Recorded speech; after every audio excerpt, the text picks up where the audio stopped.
దేశంలో LPG gas సమస్యలు అధికమైపోయాయి. చిన్న హోటల్ వరకు ఈ సమస్య ప్రస్ఫుటంగా కనిపిస్తుంది.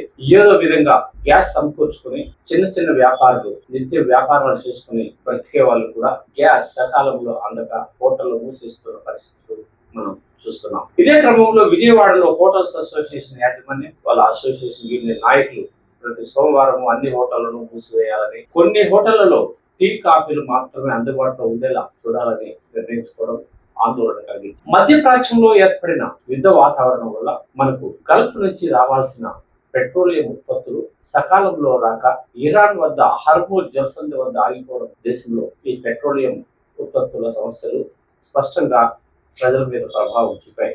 ముఖ్యంగా గ్యాస్ కోసం ముందు జాగ్రత్తతో పెద్ద ఎత్తున బుకింగ్లు చేసుకోవడంతో ఈ సమస్య తీవ్రమైపోయింది. అదే సమయంలో బ్లాక్ మార్కెట్ కి పెద్ద ఎత్తున ఈ సిలిండర్లని తరలించి అధిక ధరకు అమ్ముకునేందుకు దళారులు రంగ ప్రవేశం చేయడంతో సమస్య మరింత జటిలంగా తయారైంది. ఈ నేపథ్యంలో ఆంధ్రప్రదేశ్ సర్కార్ అభినందనీయమైన చర్య తీసుకుంది. ఈ గ్యాస్ గోడౌన్ల వద్ద గ్యాస్ పంపిణీ చేసే సమయంలో పోలీస్ ఎస్కార్ట్ కల్పించేందుకు చంద్రబాబు నాయుడు సర్కార్ నిర్ణయం తీసుకోవడం చాలా మంచి పరిణామంగా చెప్పొచ్చు. డిస్ట్రిబ్యూటర్ల వద్ద శాంతి భద్రతల పర్యవేక్షణకు అధికారులను రాష్ట్ర ప్రభుత్వం నియమించనుంది. ఈ కృత్రిమ కొరతను అరికట్టి కస్టమర్లకు ఇబ్బందులు కలగకుండా చూడాలనే సదుద్దేశంతో ప్రభుత్వం ఈ నిర్ణయం తీసుకున్నట్లు తెలుస్తుంది. ఇందుకోసం రాష్ట్ర ప్రభుత్వం జిల్లా స్థాయి కమిటీలను కూడా ఏర్పాటు చేయనున్నారు. సిలిండర్ల రవాణాకు పోలీసులని రక్షణగా ఏర్పాటు చేయడం, ఎస్కార్ట్ కల్పించడం వల్ల ఈ సిలిండర్లు బ్లాక్ మార్కెట్ తరలకుండా ప్రజలకు సకాలంలో అందుబాటులో ఉండి ఈ గ్యాస్ కొరతని